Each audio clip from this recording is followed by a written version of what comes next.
We have a little easel that we set out front and just write on it like, come on in, worship, dinner, whatever we're doing, and so people know if the easel is out to come in.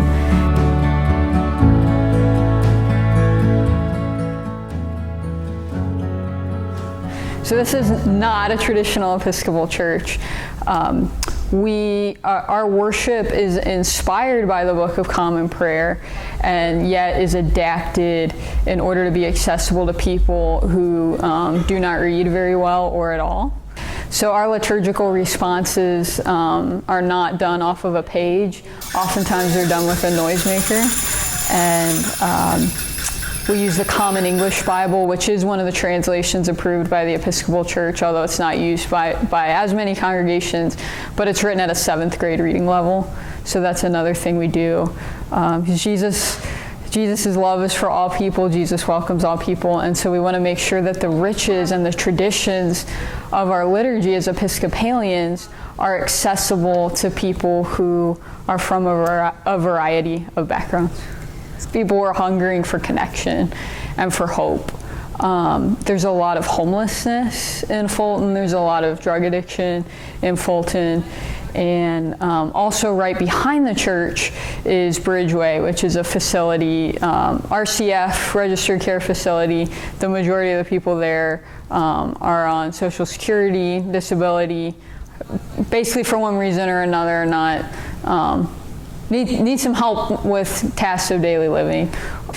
So a number of those people I got to know through just hanging out in the neighborhood, and they would also say, there's not enough to do. Like, we need to bring people together. We need hope. People struggling to know Jesus, to know hope, to know that God loves them. I always tell people at the beginning of each homily that Jesus is here in and through every person in this room. And Jesus might have something to say to us through somebody's question, comment, example, story, whatever. Jesus shows up when we're listening to each other and when we're in dialogue together, even when we don't always agree or come from the same place.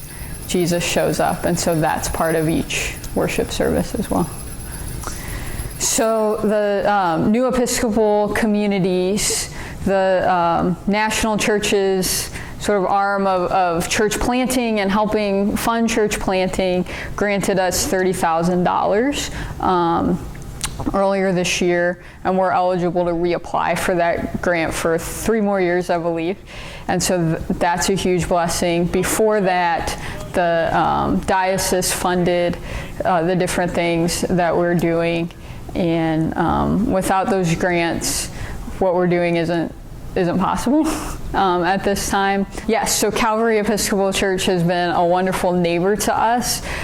They donated a bunch of chairs and tables that really worked better for our space. We found when we had separate little tables, people would kind of sit with their group. And now that we have larger tables, we're able to have one seating area, so people are connecting across their different groups and getting to know each other better. So that was a huge blessing.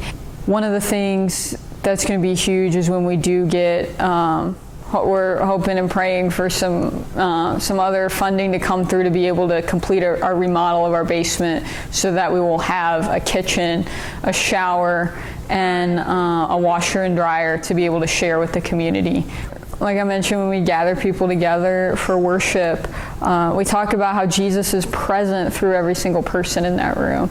So each person here isn't a problem or a case, but the presence of Christ. We talk here about how God is not finished with us yet. We might think it's the end of the line, that there's no more hope, but God is never finished with us. And also that being a Christian isn't about just one moment of deciding to follow Jesus or get baptized or confirmed and then you're done, but that we're all on a journey of growing closer to Jesus and more like Jesus. And that's a theme that comes up here a lot, that we're all on a journey. God is growing and changing us all of the time.